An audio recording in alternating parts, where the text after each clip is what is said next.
안녕하십니까. 저는 한일능력보호사 팀의 발표자 김다윗입니다. 저희 팀의 발표 주제는 4차 산업혁명을 이끌어갈 공대생의 세 가지 무기입니다. 먼저 4차 산업혁명에 대해 이야기를 조금 해드려야 될 것 같은데요.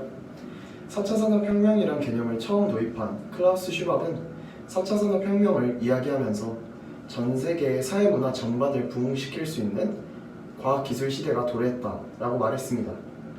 이처럼 과학기술 시대가 도래하면서 여러 신기술도 생겨나고 발전하고 있는데요.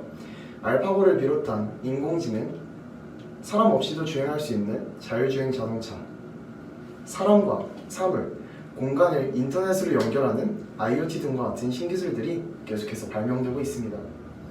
그렇다면 이러한 과학기술 시대에 저희 공대생들이 갖추어야 할 세 가지 무기가 무엇인지 지금부터 말씀드리도록 하겠습니다. 먼저 첫 번째 무기는 관찰력입니다. 관찰력의 사전적 정의는 물건이나 현상을 주의하여 자세히 살펴보는 능력이라고 나와 있습니다.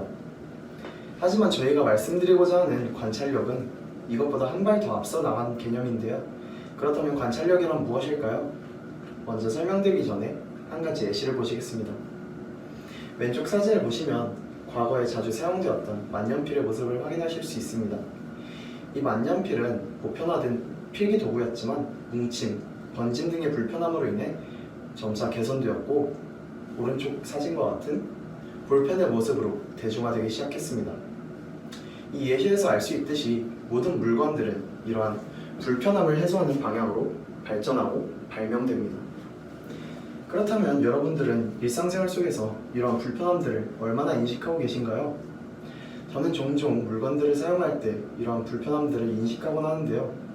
공대생들은 그것보다 더 나아가 이러한 불편함을 문제로 인식하고 이를 예리하게 캐치해내는 능력이 있어야 합니다. 이것이 바로 저희가 말씀드리고자 하는 관찰력이란 개념인 것이죠. 한 가지 예시를 더 살펴보시겠습니다. 이 왼쪽 사진을 보시면 아주대학교 기계공학과 선배님들이 제작하신 콘센트의 제작 배경을 볼 수 있는데요. 여러분들은 콘센트를 사용하실 때 불편한 적이 한 번쯤은 있으셨을 것입니다. 잘 보이지 않아 정확히 구멍에 꽂기 힘들 때 그때 불편함이 발생하곤 하죠. 하지만 이런 불편함을 문제로 인식하고 빠르게 캐치해내는 능력이 바로 관찰력인 것입니다. 이것이 저희의 첫 번째 무기인 것이죠. 두 번째는 창의적 문제 해결 능력입니다. 여기서 창의적 문제 해결 능력이란 1번의 관찰력을 토대로 파악한 문제, 불편함 등을 어떻게 하면 해결할 수 있을지, 그리고 그것이 실천 가능한 방안인지를 판단하는 능력을 뜻합니다. 이와 관련된 예시로 두 가지를 가져와 봤는데요. 먼저 왼쪽에 첫 번째 사진을 보시면 알렌데 공대 재학 중이신 필립 프란첼님께서 만드신 스마트폰용 에어백 케이스를 확인할 수 있습니다. 이는 자신이 겪었던 불편함과 문제들을 바탕으로 창의적으로 실천 가능한 해결 방안을 도출해낸 사례로 볼 수 있습니다. 그리고 여기 오른쪽 사진을 보시면 국내에서도 이러한 사례들을 찾아볼 수 있는데요. 이는 저희 학교에서도 쉽게 찾아볼 수 있었습니다. 아주대학교 기계과 선배님들이 제작하신 콘센트입니다. 1번의 관찰력에서 설명드렸듯이 이런 콘센트를 사용할 때 발생하는 문제점 그리고 겪었던 불편함 등을 바탕으로 자신의 공학적 지식과 기술 등을 활용하여서 이러한 불편함들을 실천 가능한 그리고 창의적으로 해결한 모습을 볼 수 있었습니다. 이것이 바로 두 번째 무기, 창의적 문제 해결 능력인 것이죠. 마지막 세 번째 무기는 의사소통 능력입니다. 여기서 의사소통 능력이란 말을 들으셨을 때 약간의 의아함이 있으실 수 있다고 생각하는데요. 왜냐하면 많은 분들의 머릿속 공대생 이미지는 국어를 잘 못해서 소통 능력이 떨어질 것이다 라는 편견이 존재하기 때문입니다. 하지만 저는 이런 편견에 단호하게 아니라고 말씀드리고 싶습니다. 왜냐하면 4차 산업혁명 시대를 맞아 점점 중요해지고 있는 의사소통 능력은 단순히 발표를 잘하고 말을 잘하는 능력이 아니라 복잡한 원리나 추상적 개념을 상대방에게 이해하기 쉽게 또는 효율적으로 설명하는 능력이기 때문입니다.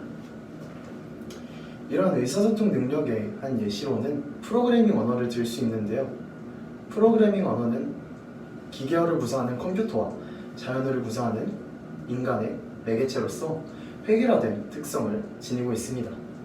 이런 획일화라는 특성 덕분에 어느 곳에서나 이러한 프로세스를 쉽게 소통할 수 있다는 것이죠.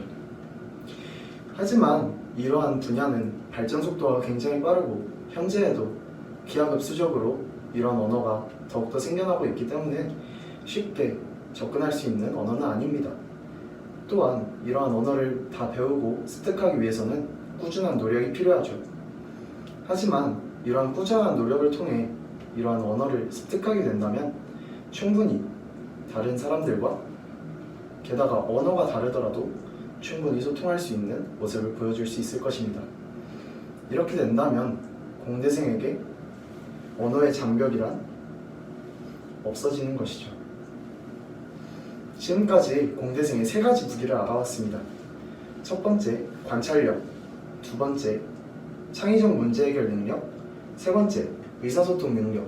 이렇게 세 가지를 알아봤는데요. 공대생들은 자기가 무슨 무기를 갖고 있는지 정확하게 인지하고 또한 그런 무기를 갈고 닦아야 한다고 생각합니다.